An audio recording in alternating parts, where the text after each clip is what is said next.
Hey, bonjour à tous, c'est Atlas 510. J'espère que vous allez bien. En tout cas, moi, pour ma part, ça va super bien. Aujourd'hui, on se retrouve pour la présentation de mon deck profile Orcust Meta.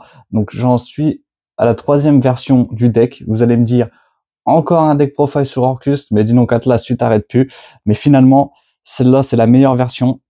J'ai craqué le PEL, j'ai acheté tout l'engine Horus pour vraiment rendre le deck Orcust le plus fort possible. Je pense que c'est la meilleure version du deck à l'heure actuelle. On pourrait faire quelques petites modifications encore sur une ou deux cartes par exemple, mais honnêtement je trouve qu'il tourne vraiment très bien. C'est la meilleure version du deck avec laquelle j'ai joué. J'attends impatiemment le support qui va sortir dans les batailles de légende. Il a été annoncé pour juin normalement. Donc ça me donnera l'occasion de vous refaire une petite vidéo du deck profile vers juin, allez juillet, août peut-être, ou peut-être même début septembre comme j'avais fait avec Salamandre l'année dernière. Mais en tout cas c'est un archétype que j'aime beaucoup, c'est un deck du format éternel et à l'heure actuelle je m'amuse énormément avec et je le trouve plutôt fort. Donc je vais passer assez vite sur les cartes Orcust, je vais expliquer leur effet en gros, mais je vais pas détailler. Si jamais vous voulez plus de détails, n'hésitez pas à aller voir les vidéos que j'ai sorties sur la chaîne il y a quelques temps. Je crois qu'il doit déjà en avoir deux. Donc juste pour la petite info, avant je jouais avec l'engine d'Angers, mais c'est un engine qui est pas suffisamment stable. Ça joue beaucoup avec la chance, ça va dépendre si on arrive à défausser une carte Orcus ou pas pour lancer les combos. Mais là en tout cas avec l'engine Horus, ça rend vraiment le deck très fort, très stable. Et il est très rare qu'on brique. Donc voilà, fini pour cette petite introduction. Je vais passer sur la présentation du deck. Donc on va jouer 3 Girsu, le mec chevalier Orcus, donc c'est un très bon starter, c'est l'une de nos meilleures normes du deck.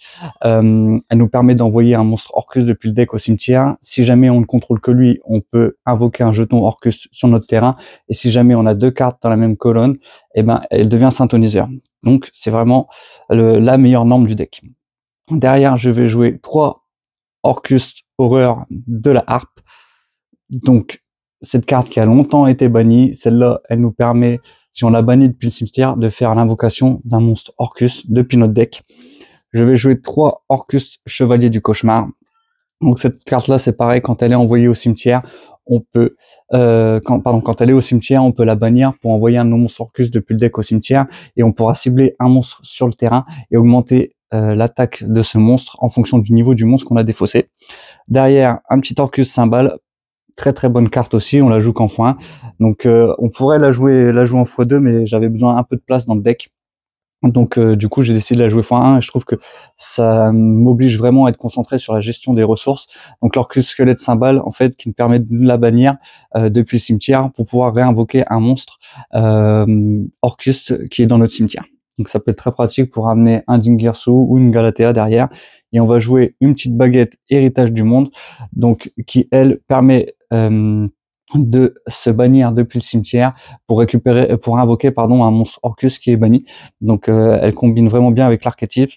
La Babel orchestrée qui est le terrain, qui dit que une fois qu'elle est sur le terrain, qu'elle a été activée, tous les effets de nos monstres Orcus passent en effet rapide. Donc c'est juste vraiment très meurtrier pendant le tour de l'adversaire. La petite contre-piège Orcus Crescendo. Donc j'ai pas forcément besoin de trop l'expliquer. La contre-piège, elle est vraiment très forte. Derrière, je vais jouer 2 retours orchestrés parce qu'on joue quand même pas mal de cartes Orcus et celle-là, elle nous dit juste défausser un Orcus, piocher 2.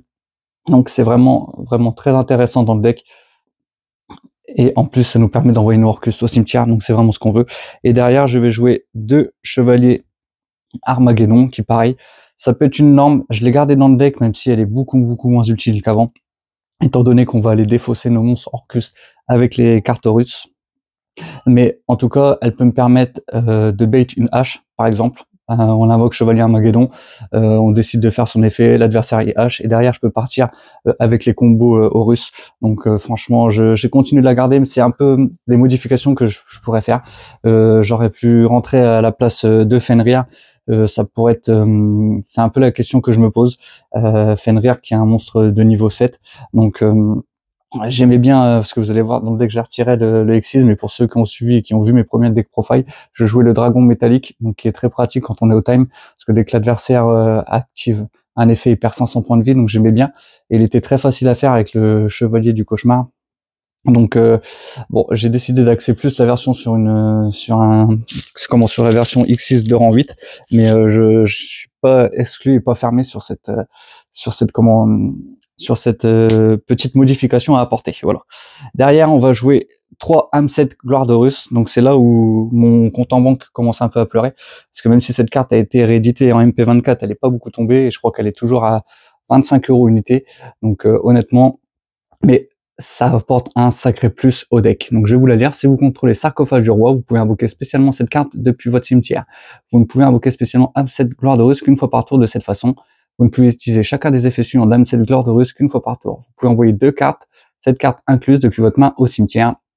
Ajouter un Sarcophage du Roi depuis votre deck à votre main, puis vous pouvez piocher une carte. Si un ou plusieurs autres cartes que vous contrôlez quittent le terrain par un effet de carte de l'adversaire, tant que cette carte est dans votre zone monstre, sauf durant un damage step, vous pouvez envoyer une carte sur le terrain au cimetière.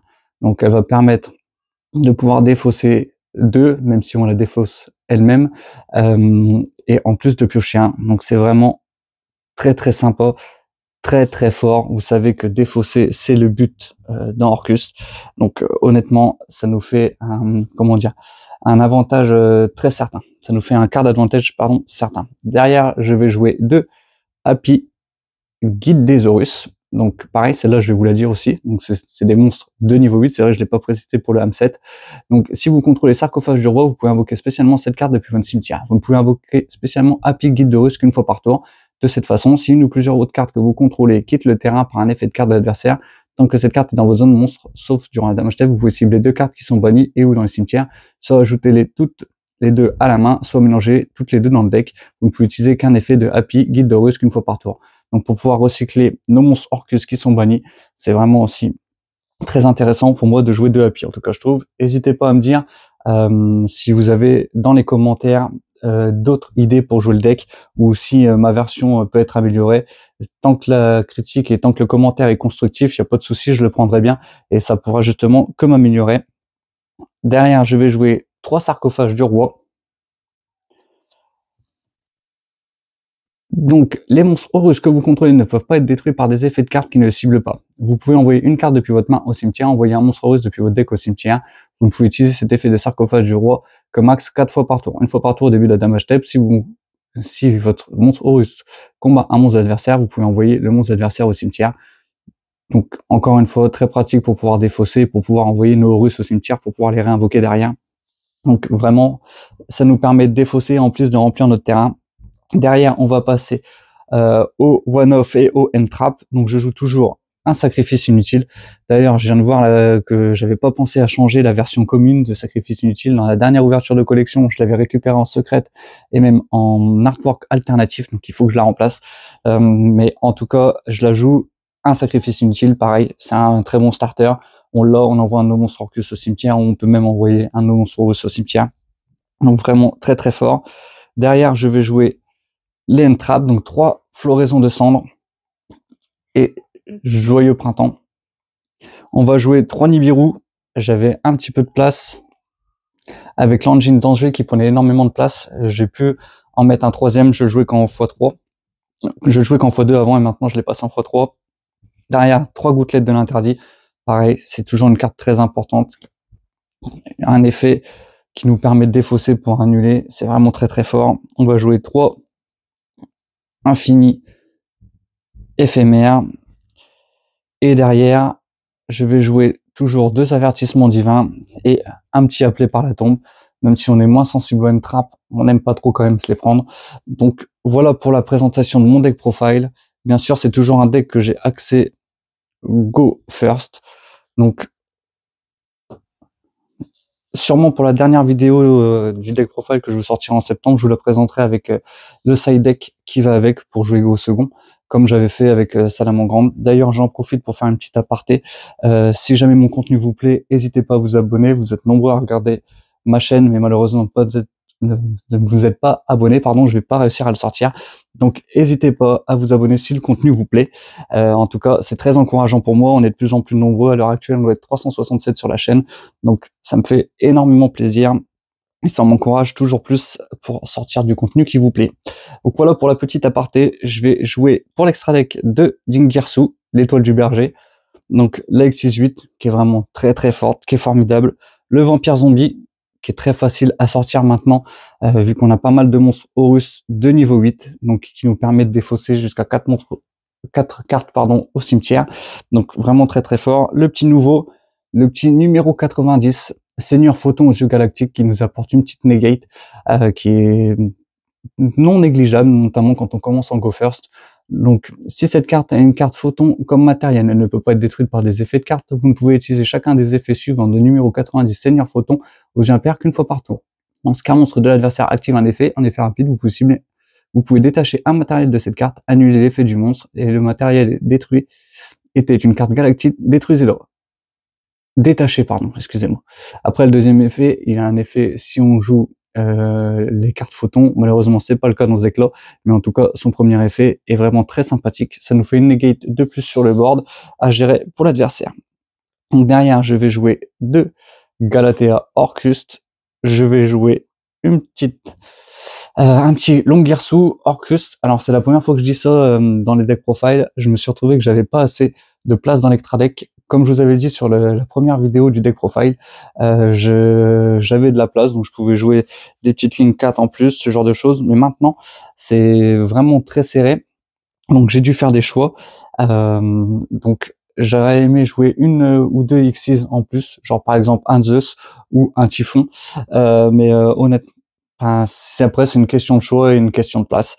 Donc j'ai préféré jouer plus de lignes que plus de Xyz. Derrière, on va jouer une petite arête Nélien. Donc elle est vraiment magnifique. Elle est en 25e, enfin je sais pas si on peut appeler ça, mais en rareté des 25 ans, elle brille énormément. Donc on la joue parce qu'avec le petit Girsu, on peut faire un jeton, donc ça peut être important. Un petit bloqueur Barricade Borg, pareil, si on a 2 monstres, quand on veut défausser en plus, ça peut être pratique.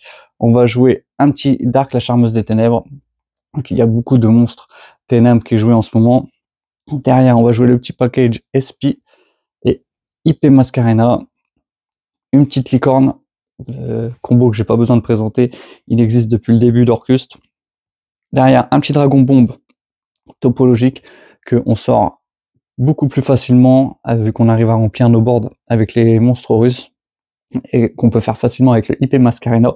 Et derrière, je joue toujours un petit Access Coder bavard pour faciliter l'OTK, même si on s'en sert de moins en moins. Mais en tout cas, il est toujours là et il fait toujours le travail. Ça reste une très bonne ligne 4 générique. Donc voilà pour mon petit deck profile. N'hésitez pas à me dire ce que vous en avez pensé dans les commentaires. C'était Atlas 510. Au plaisir de vous retrouver pour une prochaine vidéo. À bientôt.